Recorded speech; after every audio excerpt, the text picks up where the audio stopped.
Good afternoon. My name is Damian Frazee. I'm here presenting my informational video on Tai Chi.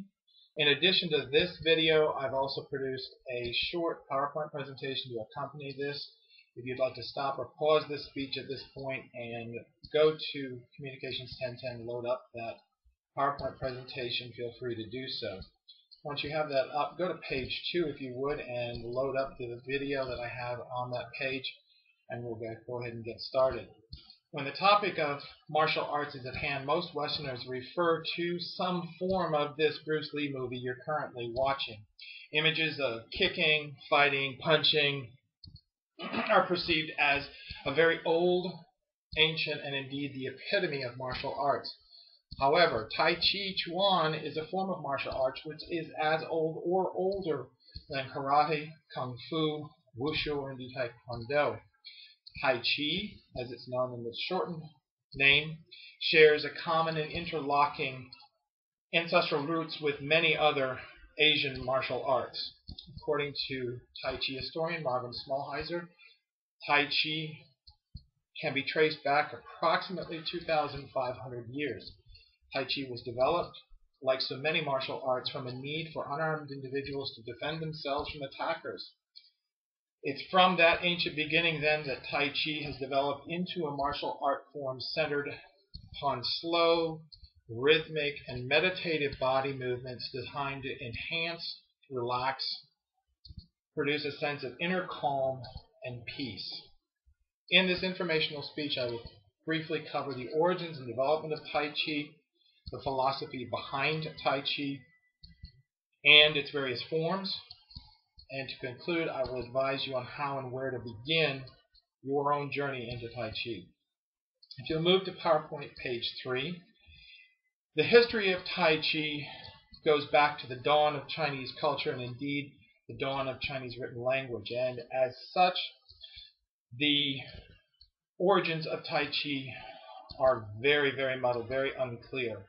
What is agreed upon is that there were 3 individuals pictured on PowerPoint page 3 that are the genitors of Tai Chi, the fathers of Tai Chi.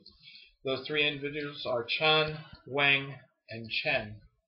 If you'll go ahead and move to PowerPoint page 4, this then is a family tree of individuals involved in the development, the cross-pollination, the consolidation, the development of Tai Chi throughout history. What I want to point out is that in the modern practice of Tai Chi, all these have been condensed down in the bottom of that diagram to 3 forms of Tai Chi. Tai Chi Yang, Tai Chi Wu, and Tai Chi Chu. You might be asking, well, what's the difference between the 3? Very broadly speaking, Tai Chi Chu is considered to be the less high-impact form of Tai Chi. It doesn't involve as broad stances, doesn't require the initial strength in the body. It's a little bit more designed for those with less mobility. It is, however, as rigorous as the Yang and the Wu style. In describing Tai Chi, we are concerned with the movement of Qi through the body. If you'll go ahead and move to page 5, that page describes what Qi is. And I think in a shortened version, the best way to describe what Qi is to make an analogy to the Star Wars movies. The Star Wars movies are themed around the concept of the Force, an unseen energy source, energy that flows through everything, inanimate as well as animate objects. It's a force that knows no time, distance, space. It is omnipresent. It is a force that enhances a sense of well-being. And everything that they just talk about in the Star Wars movies is a pretty good descriptive of what Qi is. If you'll move to page 6, Qigong is then any activity that enhances the flow and the movement of qi through an individual's system. Therefore, anything that involves movement, mental concentration, and a concentration on the body can be considered Qigong, Tai Chi being one of the more important forms of Qigong. This is not to discount, however, other forms of Qigong. It could be dance, it could be simple meditation, it could be boxing, it could be gymnastics, just about anything that moves the body and forces the mind to pay attention to the body is considered Qigong. Well, the next question on your mind might be, why is Tai Chi so good for me? Why should I be considering Tai Chi as an excellent form of exercise? It does a number of things. Increases your sense of balance. As individuals do get older, you lose a sense of balance. Tai Chi helps with that. It prevents falls. Because you have a better sense of balance, you're less likely to fall, and if you fall, you're probably going to be able to stop yourself or keep yourself from being injured.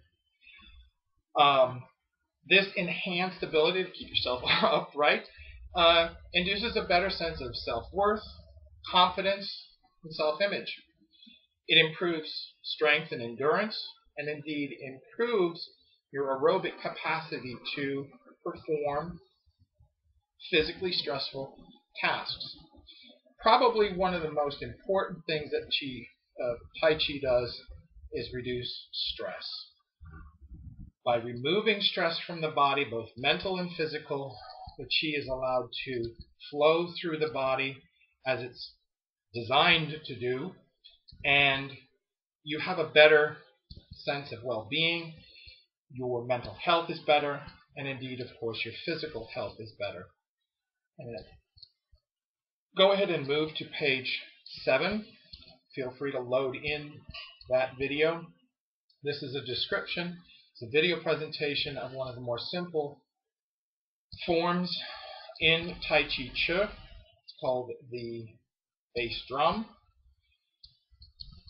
In an age which seems to discourage an active lifestyle, I feel Tai Chi is a perfect entree into changing, developing, and indeed maintaining a more active, healthy, and focused lifestyle.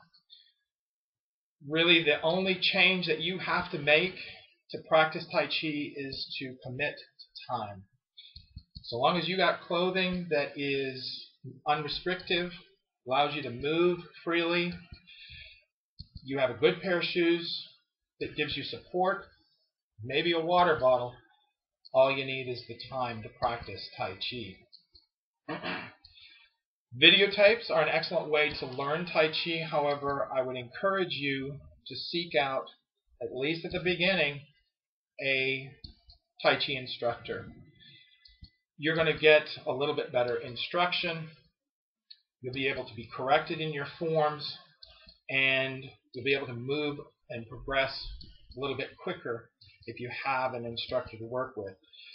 You might look at your local community recreation centers, your health clubs, martial arts studios. YMCA is an excellent place to look, or indeed your senior centers for Tai Chi classes. As we discussed, there are the 3 forms of Tai Chi, the Yang, the Wu, and the Tai Chi Chuan. But it really doesn't matter which one you do. The emphasis is to get your body moving, to get your mental state involved in the behavior in your body, to clear out stress, and to improve your overall well-being. I want to thank you very much for your time this afternoon. I hope you enjoyed the speech on Tai Chi. Please be at peace.